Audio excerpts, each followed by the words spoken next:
Woman is pissed American men in her workplace are too happy being bachelors.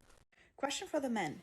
Why is it that so many men have stopped approaching women entirely? Because I feel like back in the 90s and early 2000s, it was so common for men to walk up to women and, have a conversation, maybe go on a date or stuff.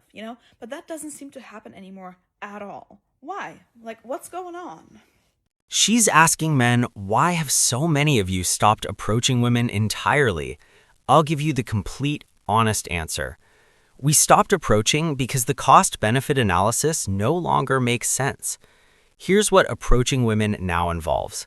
Social risk, being labeled creepy, threatening, or a harasser for normal interaction.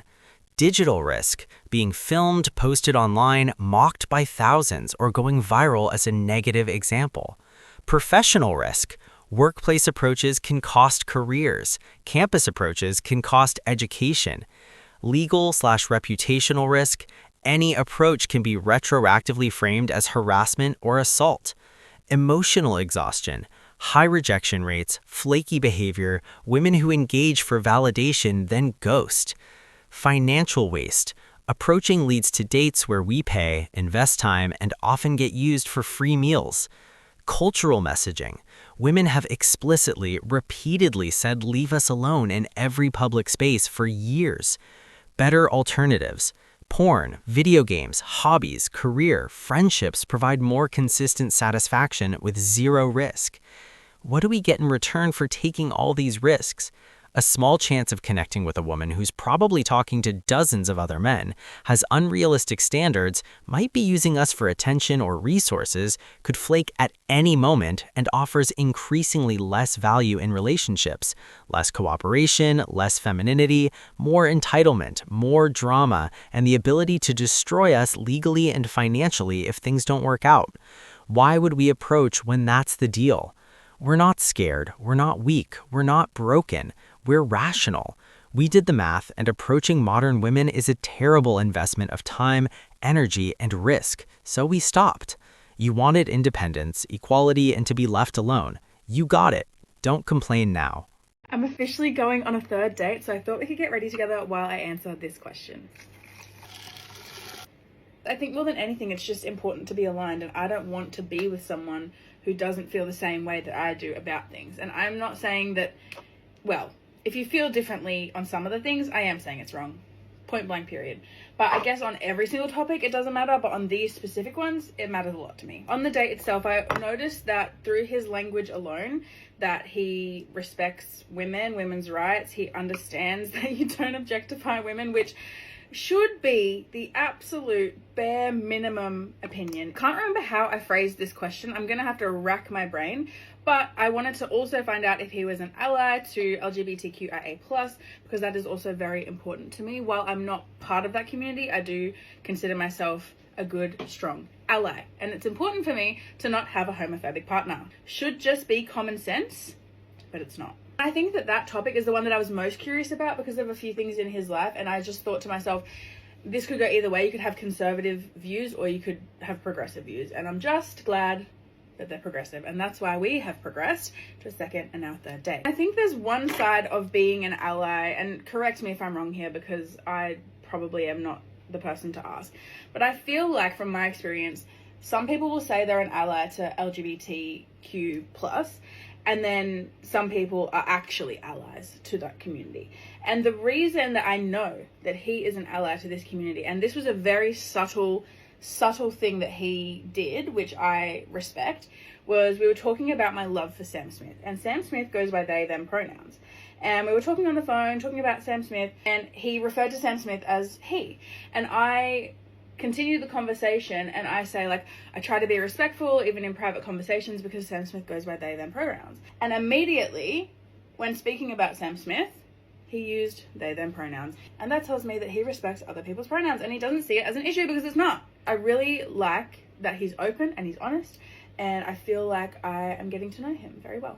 If you have any other questions that you want me to answer around dating, not necessarily about him, but around dating in general, please let me know and I will do my best to answer them. Still fairly new to the dating scene. This is the first time that I've made it to a third date, so that's very exciting. I'm going to leave it here, and then I'll do an update on the actual third date itself in the next video, because this is probably already very long.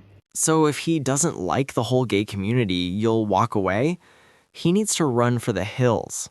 You know what I hear all the time now? Men saying they don't want to get married anymore. Men saying they don't see the point. Men saying it's too risky, too stressful, too expensive, and too complicated.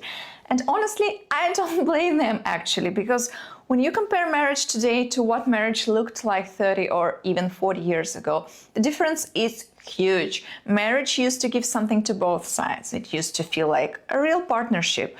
It used to have benefits for everyone. And today, what we see, most men look at the modern version of marriage and think, well, what exactly do I get from this? And that question scares a lot of women, but it's a very fair question. Because modern marriage is completely different from what their fathers or grandfathers had. And nobody is talking about it honestly. So today we will. So, marriage used to be simple, right? Two people met, they committed to each other, they built a home together, raised children together, they shared responsibilities. Men worked, women took care of the home, and both sides knew exactly what their role was. It wasn't perfect, but there was clarity. And clarity is something men love. When a man knows what expected, he feels confident, right? When roles are defined, everything works smoother. But today marriage has changed. Expectations changed, roles, society, women changed, but the contracts stay the same. And that is where the problem starts, because the modern marriage contract still holds men responsible for almost everything, financially, legally, socially, but many women no longer want to participate in the responsibilities that used to balance that system. So men feel like the risks stayed, but the benefits disappeared. And let me explain what I mean. 30 years ago, getting married meant men gained a partner who supported them emotionally and practically. They came home to peace, to a woman who helped run the home, who raised the children, who kept the family stable. And today, most women don't want that role. They say they don't want to be homemakers, they don't want to cook, don't want traditional responsibilities, they don't want to serve a man. And that's completely fine, it's their choice. But here is the catch. Even though they don't want the traditional role, they still expect the traditional benefits. They still expect the man to propose, expect the man to commit, they still expect the man to protect, provide, pay, lead, be loyal, strong, be emotionally available, and basically be perfect. And women changed, but their expectations didn't. And men see this, they feel this, and they're tired. Well, imagine you're a man coming home after work. 30 years ago, you would come home to a warm home, right? Calm space, maybe dinner already made, kids playing, and a wife who supported your career and your efforts. And today, many men come home to stress, arguments, complaints, pressure, emotional demands, and a woman who says, it's your turn to cook, you don't do enough, or you're not emotionally available, I'm unhappy. So instead of peace, men get performance reviews, and no person wants to live like that. And another huge reason men fear marriage today is divorce. According to modern data, women initiate the majority of divorce today. And I'm not gonna mention numbers with you, but the pattern here is real. And when a woman files for divorce, the man usually loses more. He loses his home, he loses his children, right? Savings, loses years of effort, sometimes he even loses mental health. And it's actually a painful reality. Women leave more often and men pay the price more often. So of course men are thinking, why should I take this risk? And well, this isn't fair of commitment, this is logical self-protection.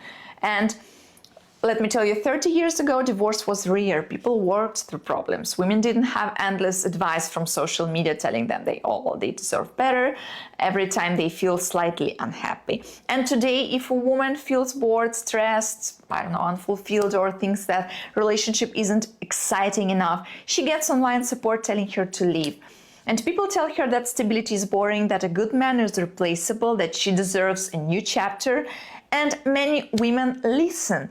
So men look at modern culture and think, well, she can leave whenever she wants and I'll be the one who pays for it. And they are actually right. Now let's talk about respect. In the past, women respected their husbands in a very different way. They appreciated effort, they appreciated hard work, they appreciated a man who provided, a man who protected, a man who showed up every day. And today, while respect has become like optional, many women see men as something they can upgrade if they get bored.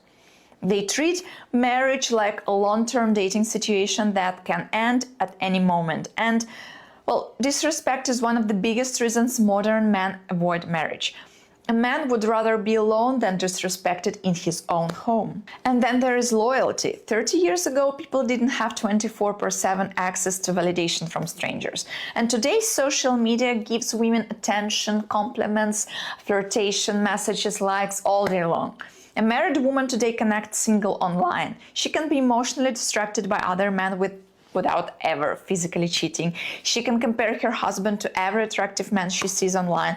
She can be influenced by influencers who tell her that she deserves more passion, more excitement, better lifestyle. So actually men ask, well, how can I compete with millions of strangers in her phone? And honestly, they shouldn't have. This lady speaks nothing but the truth. She's marrying material, and she's beautiful.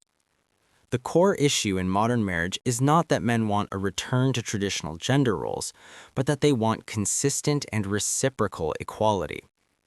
What many men reject is not women's independence, but a system where tradition is abandoned selectively, rejected when it imposes limits, yet preserved when it provides benefits. Historically, marriage operated on a clear trade-off.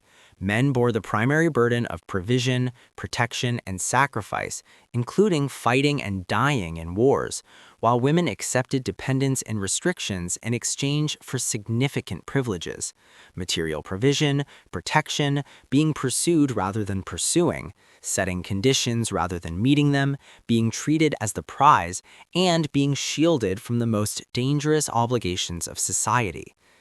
This system was based on a flawed philosophy that framed women as weak and in need of protection. That philosophy understandably needed to be dismantled, but dismantling it also meant that the benefits built on it could not logically remain untouched. Today, women have rightly gained autonomy, legal equality, access to work, leadership, and freedom. Few men want these gains reversed. The problem is that in marriage, traditional expectations of men persist. Men are still expected to pay, provide, absorb financial risk, and prove their worth through spending, while any parallel expectations of women are rejected. Authority and obligation once went together. Now, authority is gone, but obligation remains. This creates an asymmetry. Equality is embraced in opportunity, power, and status, but resisted in vulnerability, sacrifice, and shared responsibility. When women enter traditionally male spaces, it is empowerment. When men ask for shared bills, financial partnership, or emotional vulnerability, the language suddenly shifts to masculine energy, natural roles, or shame over failing to be a real man. Marriage exposes this contradiction clearly. A husband is no longer granted automatic authority, nor should he be, but he is often still expected to function as a sole provider. This results in responsibility without power, risk without reciprocity, and obligation without recognition. Never sign a contract where one party is extremely incentivized to break the contract. Divorce lawyers, family courts, estate agents, mortgage providers, all queuing up for your marriage to fail. As a man, you probably have no say in the outcome at all. Okay, so I low-key conducted an experiment on my male coworkers, and I kind of want to share how it went. At work, I asked, or I had a coworker ask me, a male coworker asked me, because we were discussing like relationships between like men and women, and he was like, well, who do you think benefits more from a relationship, a man or a woman? And I like my knee-jerk reaction was like immediate anger, because from my perspective, the man obviously benefits more, right? So I was like, immediately, I was like, the fact that you even had to ask me that makes me not want to even respond to that question, right? And then days later, when I thought about it, I was like, you know what? No, I obviously, as a woman, I'm going to say that the man benefits. And as a man, he's going to say that the woman benefits, right? It's not even like, oh, I know I'm right. Like, I have my own truth. Like, in my opinion, men benefit more from their relationships with women. But I was just like, what if I yielded the floor a little bit? Like, what if I didn't argue? What if I asked him directly, well, what do you think? Obviously, that women benefit more. And like, why do you think that? And little did I know that giving him the floor to talk about why he feels that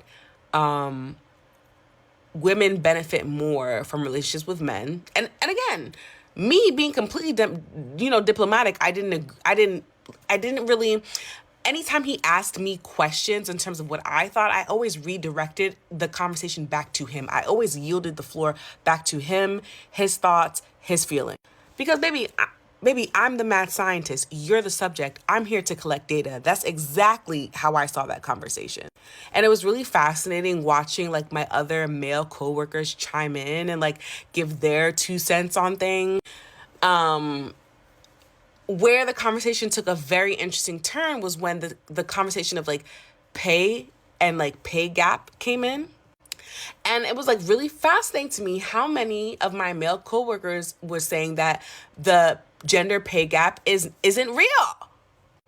And I like literally, that's when I kind of like broke character a little bit, like broke my like mad scientist character a little bit. And I was like, oh, are you red pill? Like, what do you mean the gender pay gap isn't real? But then again, I was like, oh wait, shoot, like no, I'm not trying to, I'm like technically in my mind, I'm a moderator. Like I'm not really here to have an opinion. I'm a blank slate, and these men are, I'm like in the wild with these creatures and I'm letting them talk because I want to hear, like, I just like, if I yield the floor, if I'm not arguing, if I create that space, what are they going to say? Like, what are they going to reveal to me? Like, I really wanted to know. And so it's, mind you, this conversation started with one male coworker. By the time the conversation like finished, 5 of them, it was 5 men speaking. Okay. And it was so, and I mentioned the gender pay gap thing specifically because 2 of my male coworkers were arguing, actually more like 3 were arguing that the gender pay gap does not exist. And they had various things, like, various amounts of like misinformation, like about talking about how women don't really want to work and how like, when I, again, breaking character, was like, y'all were the ones who created this system, that's when they're like, no, we didn't create the system that us, saying that, women couldn't work. Women didn't work because women didn't want to work. Oh, okay. Oh, okay.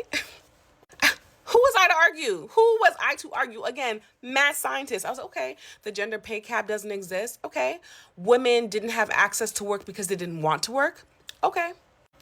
And it was so interesting, like watching these like 2 male coworkers go back and forth and be like, yeah, like I feel this way and I think this way and this is what I think and this is the study that I read and this is the research that I've done. Never mind the fact, and it's funny because partway through the conversation, I was like, oh, like you, like, I mean, at the end of the day, like if you are a man who does not believe in the gender pay gap and you go on the internet to do research around the subject of not believing in the gender pay gap, like you're only going to find like information that's going to confirm like what you believe.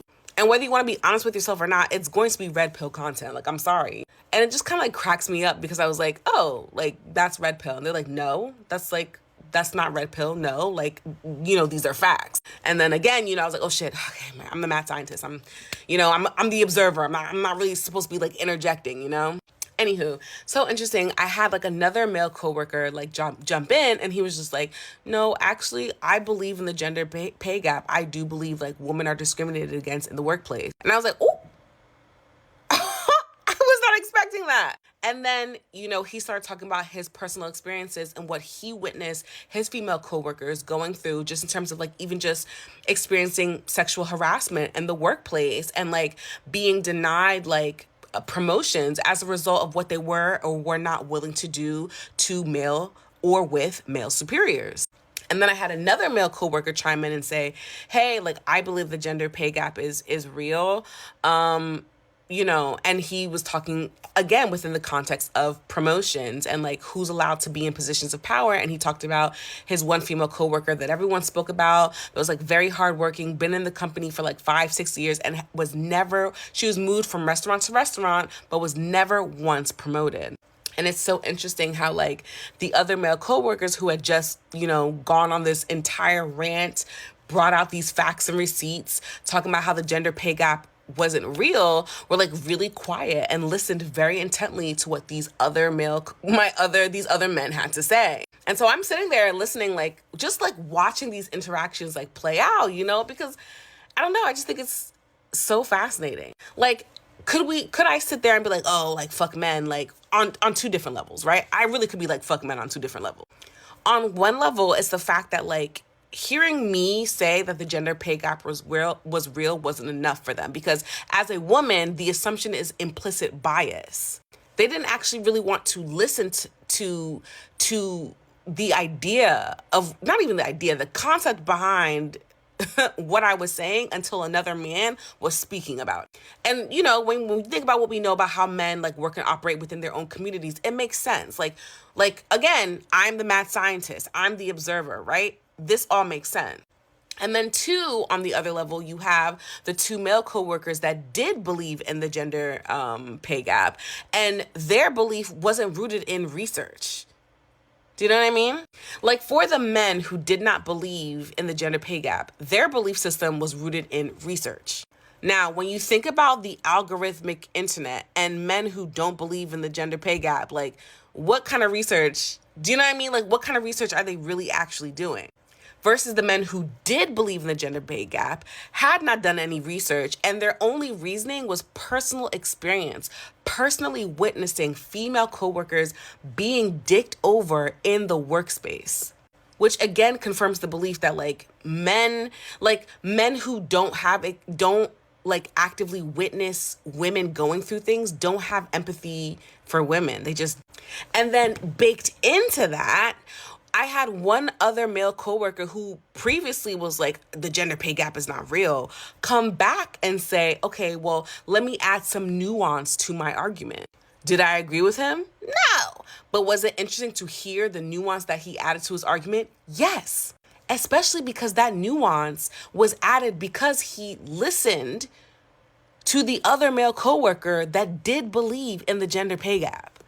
Anyway, very fascinating, very fascinating. I will definitely be conducting this experiment again. I don't know. I think studying men in the wild is fascinating. I love being Crocodile Dundee, okay? I encourage other women to be Crocodile Dundee too. She never started the conversation in good faith. A lot of words, but she has no substance. She just throws out concepts without facts. This wasn't red pill, it's liberal feminist. This is reason enough to not speak to them. Obviously, she's lying. She said she's running an experiment, but somehow her coworkers started the conversation. So, ma'am, let me bring you down off of your mess to be right high. So two men, and I'm sure what they witnessed happened and happens, yet not as much as statistics that you can research and verify through various sources, is the minority in this conversation. A few subjective examples doesn't outweigh, overrule, negate, or refute the fact that the gender gap that you think exists is not true. There are laws and unions that make that illegal. And if that were true, companies would hire majority of women to cut costs, increase profit margins, and save substantially. She wasn't trying to make an argument or have a conversation. She was gathering evidence for when she reports them to the HR department. No joke. This is how they operate. They gather evidence to try to build a case over time to create a narrative about their coworkers so that they can either get them fired or tarnish their reputation while simultaneously trying to make themselves seem like a better employee. Don't speak to them about anything that doesn't have anything to do with work. Don't give any personal advice or answer any personal questions. It's business, strictly business. Say good morning and that's it. Don't ask how she's doing. If she's sick, don't ask if she's all right. Nothing. It's good morning, miss, insert name, and that's it.